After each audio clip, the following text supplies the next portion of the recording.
बिस्मिल्लाहिर्रहमानिर्रहीम। प्यास की शिद्दत को कम करने के लिए सहरी में हमेशा इस बात का ख्याल रखें कि तेज़ नमक मिर्च मसाले वाले खानों से परहेज़ करें, क्योंकि तेज़ नमक मिर्च मसाले वाले खानों से मैदे में शदीद जलन और तेज़ाबियत पैदा होती है और प्यास का एहसास भी बढ़ता है।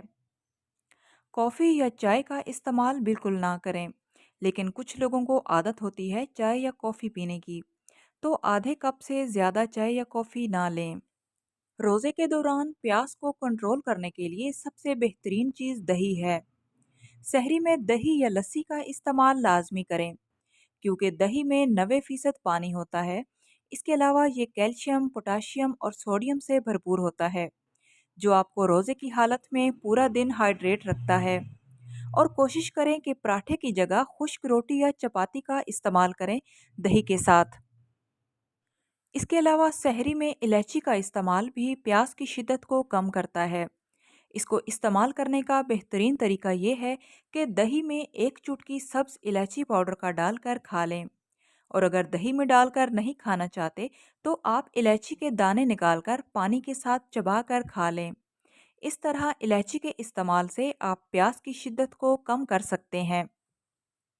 सहरी में दही का इस्तेमाल ना सिर्फ आपकी प्यास की शिद्दत को कम करता है, बल्कि इसमें मौजूद कैल्शियम आपके जिस्म में कमज़ोरी नहीं होने देगी। इस तरह दही के इस्तेमाल से आप सारा दिन चाको चौबंद और ख़ुद को फ्रेश महसूस करेंगे। सहरी में सब्जियों और फलों का इस्तेमाल लाजमी करें, जैसे कि केला, सेब और खजूर वगैरह। इसके अलावा सफ़ेद आटे की बजाय गंदम का आटा इस्तेमाल करें, क्योंकि गंदम के आटे में फाइबर की मिकदार ज़्यादा मौजूद होती है। गंदम के आटे की रोटी आपको भूख लगने से बचाती है, क्योंकि गंदम में बहुत सारा फाइबर मौजूद होता है और आप फाइबर की मौजूदगी की वजह से भूख महसूस नहीं करते। अक्सर औकात आंख देर से खुलती है और सहरी में बहुत कम वक्त रह जाता है, तो इसके लिए आप ये सहरी करें: खजूर, दही, दूध, लस्सी, ओट्स और केले वगैरह। अक्सर देखा गया है कि लोग काहली और सुस्ती की वजह से सहरी नहीं करते। माहिरीन ने इस रवैये को निहायत गलत करार दिया है। इस वजह से शदीद सर दर्द, थकान और कमज़ोरी रहती है। इसलिए सहरी लाजमी करें और ऐसे खानों का इंतखाब करें जिनमें फ़ाइबर और कार्बोहाइड्रेट्स लाजमी पाए जाते हों, जैसे कि गंदम की रोटी, खजूर और दालें वगैरह। कुछ लोगों की आदत होती है कि सहरी के फ़ौरन बाद नमाज पढ़ के सो जाते हैं।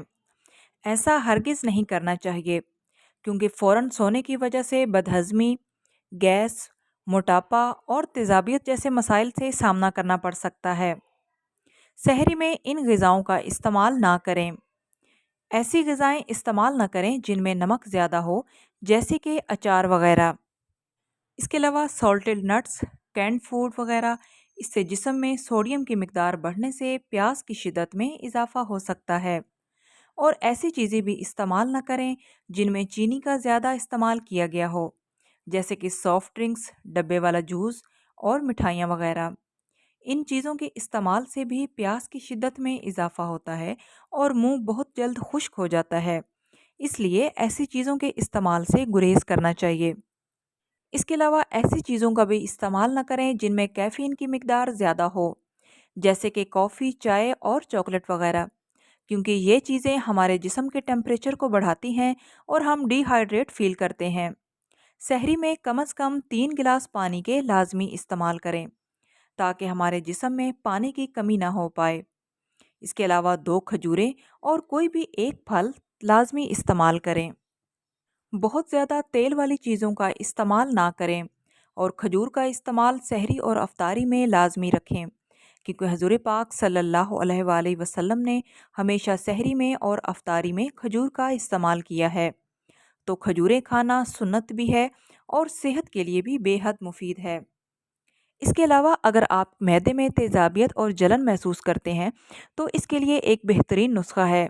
इमली और आलू बुखारे को रात में पानी में भिगो के रख दें और सुबह सहरी में इस पानी का इस्तेमाल करें। इस तरीके से आप मैदे की तेज़ाबियत और जलन से निजात पा सकते हैं। تو ہمیشہ سحری میں ہیلدی چیزیں استعمال کریں، کیونکہ سارا دن آپ اپنے آپ کو صحت مند اور تندرست محسوس کریں گے اور آپ اپنی عبادات بھی اچھے طریقے سے سر انجام دے سکیں گے۔ آئی ہوپ سو فرینڈس، آج کی ویڈیو آپ لوگوں کے لیے نالجبل رہی ہوگی۔ ویڈیو اچھی لگے تو پلیز ویڈیو کو لائک کرتے جائیں اور اس طرح کی مفید معلومات کے لیے چینل کو سبسکرائب کریں۔ ملتے ہیں نیکسٹ ویڈیو میں، تب تک کے لیے اللہ حافظ۔